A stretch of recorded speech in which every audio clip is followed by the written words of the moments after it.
ये हमारे विभाग का नाम क्या है? पशुपालन विभाग। लेकिन अब इसमें संशोधन करते हुए पशुपालन के साथ गोपालन विभाग भी बोला जाएगा।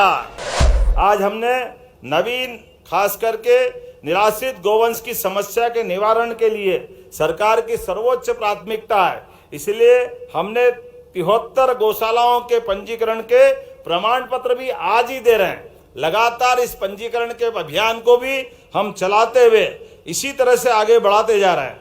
मैं आज मान के चलता हूं, प्रदेश में निराश्रित गोवंश की समस्या का निवारण के लिए स्वावलंबी गौशाला कामधेनु स्थापना नीति 2025 की जो हमने स्वीकृति दी है, इसी आधार पर हमने न केवल राशि बढ़ाई है बल्कि एक एक ब्लॉक में एक आदर्श वृंदावन गांव भी बनाने वाले हैं। जोरदार अभिनंदन करें भगवान कृष्ण को समर्पित वृंदावन गांव के अंदर समूची संस्कृति में गौ माता का जो महत्व है उसको पुनर्स्थापित करते हुए गांव के अंदर जो आत्मीयता का वातावरण है, गांव में एक दूसरे के साथ बैठने रहने का जो सुख है, सच्चे अर्थों में हर एक को गांव के अंदर से आप अंदाज लगा लो। अपने देश के अंदर कुपोषण की समस्या में हम कुछ भी करते रहे, कुपोषण की कठिनाई को दूर करना है। अरे जिसके घर एक गाय दूध वाली पहुंच जाए, पूरा घर अपने आप में आनंद में डूब जाता है।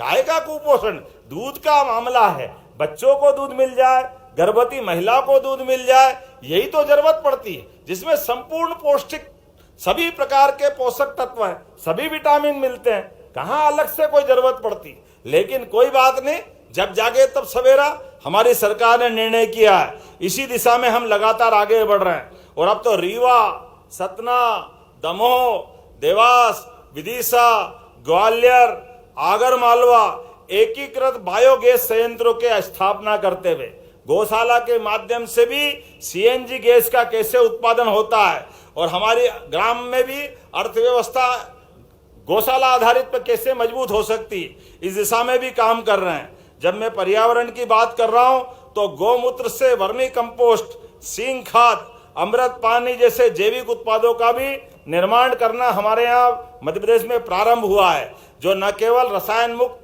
किसानों के लिए खाद का महत्व स्थापित कर रहे हैं बल्कि प्राकृतिक खाद के साथ जैविक खाद को भी प्रोत्साहन दे रहे हैं। जब मैं आपसे बात कर रहा हूं तो निश्चित रूप से आने वाले समय में अभी तो हमने एनडीडीबी के माध्यम से जो संकल्प किया है वो 10 लाख लीटर से बढ़ा करके 50 लाख लीटर तक ले जाकर करने वाले हैं। ये जो हमारी सहकारी समितियों की संख्या भी अभी जो वर्तमान में है, जिसके आधार पर हम जो अपना शुरुआत कर रहे हैं, इसको भी 26,000 से आगे तक ले जाने वाले हैं।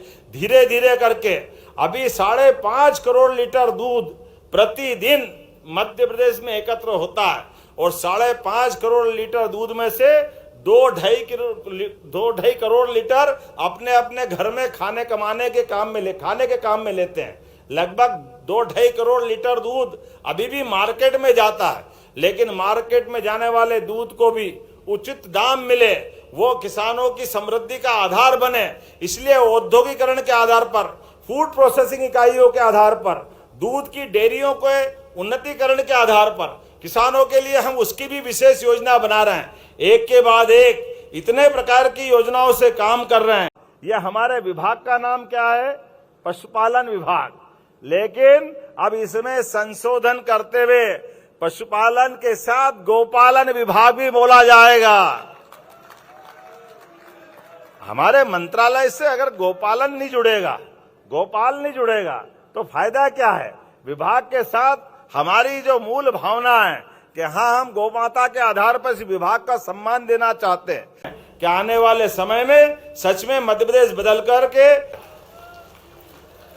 बदलते दौर में ये और प्रगाढ़ से प्रगाढ़ होता जाए, इसी भावना के साथ आपका पुनः अभिनंदन, स्वागत, बहुत बहुत धन्यवाद। बोलिए गोपाल कृष्ण भगवान की।